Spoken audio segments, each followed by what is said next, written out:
Israel और Palestine के बीच शुरू हुए युद्ध में बॉलीवुड एक्ट्रेस नुसरत भरूचा इजराइल में फंस गई थी।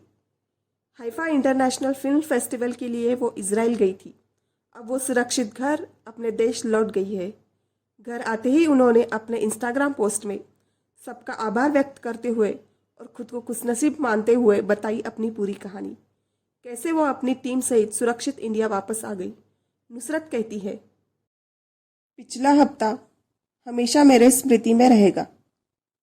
भावनाओं की रोलर कोस्टर सवारी, जिसके अंतिम 36 घंटे मेरे जीवन के सबसे अविस्मरणीय और चुनौतीपूर्ण रहे।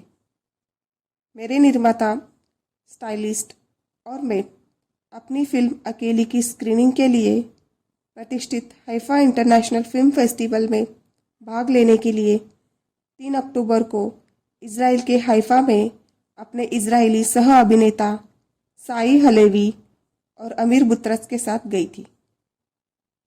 2 दिनों तक इजराइल के सभी ऐतिहासिक स्थानों जेरूसलेम, जाफा, बहाई, मृत समुद्र का दौरा करने के बाद हमने शुक्रवार की रात 6 अक्टूबर को फिल्म के कलाकारों के लिए एक उत्सव रात्रि भोजन के साथ अपनी यात्रा लगभग समाप्त कर दी थी। उस शाम साही, आमिर और मैंने हाइफा फिल्म फेस्टिवल में हमारी फिल्म के चयन का जश्न मनाया था। एक दूसरे से मिलने का वादा किया था और संभवतः फिर से साथ काम करने का वादा किया था। हमने अलविदा कह दिया था और अगले दिन वापस उड़ान भरने के लिए तैयार थे। लेकिन शनिवार की सुबह पिछली शाम के जश्न जैसी नहीं थी। हम बमों के फटने की गगनभेदी आवाज़ों, तेज सायरन और पूरी तरह से दहशत में आ गए, क्योंकि हम सभी को अपने होटल के बेसमेंट में एक आश्रय में ले जाया गया। जब हम वहाँ से निकले, ऐसा लग रहा था कि एक अंतहीन इंतज़ार के बाद हमें पता चला कि इजराइल पर हमला हो रहा था। इस समाचार के लिए हमें कोई भी चीज़ तैयार नहीं कर सकती थी। आतंक की स्थिति में हमारा आवेग किसी भी तरह भारतीय दूतावास तक पहुंचना था, जो हमारे होटल से 2 किलोमीटर की दूरी पर था। लेकिन यह दूरी ट्रांसपोर्ट के किसी भी साधन के बिना तय करना असंभव लग रहा था और बहुत करीब से केवल विस्फोट की भयानक आवाज़ें आ रही थी। तब हमें सूचित किया गया कि हमास के आतंकवादियों ने इजराइल के कई शहरों में घुसपैठ कर ली है। अब वो सड़कों पर भी है, नागरिकों को अपने घर से बाहर निकाल रहे हैं और लोगों को बेरहमी से गोली मार रहे हैं। इसके अलावा सड़कों पर वाहनों पर खुली गोलीबारी हुई और सड़कों पर स्थिति बेहद खतरनाक थी। तभी हमने दूसरा सायरन बजते हुए सुना और हम वापस बेसमेंट शेल्टर में चले गए।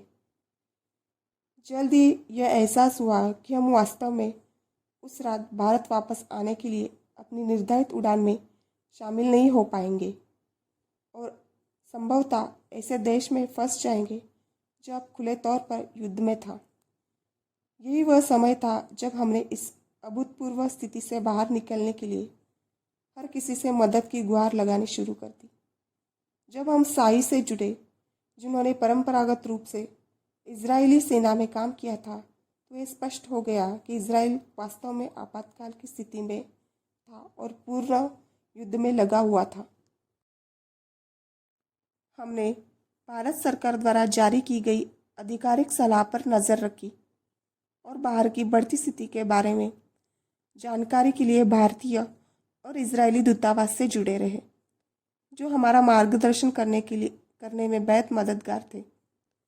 हम तब जानते थे कि कुछ ही समय की बात होगी जब उड़ानें रद्द कर दी जाएगी और तेल अवीव में बेन गुरियन हवाई अड्डा बंद कर दिया जाएगा। हमारे फ़ोन की बैटरियां तेज़ी से खत्म हो रही थी और हमारा सेल नेटवर्क भी नहीं आ रहा था। किसी विदेशी देश में युद्ध के बीच फंसने की शायद ही हम में से किसी ने कल्पना की थी। लेकिन यह तब भी था जब हमारे लिए पूरी तरह से अप्रत्यक्ष क्षेत्रों से मदद आई थी।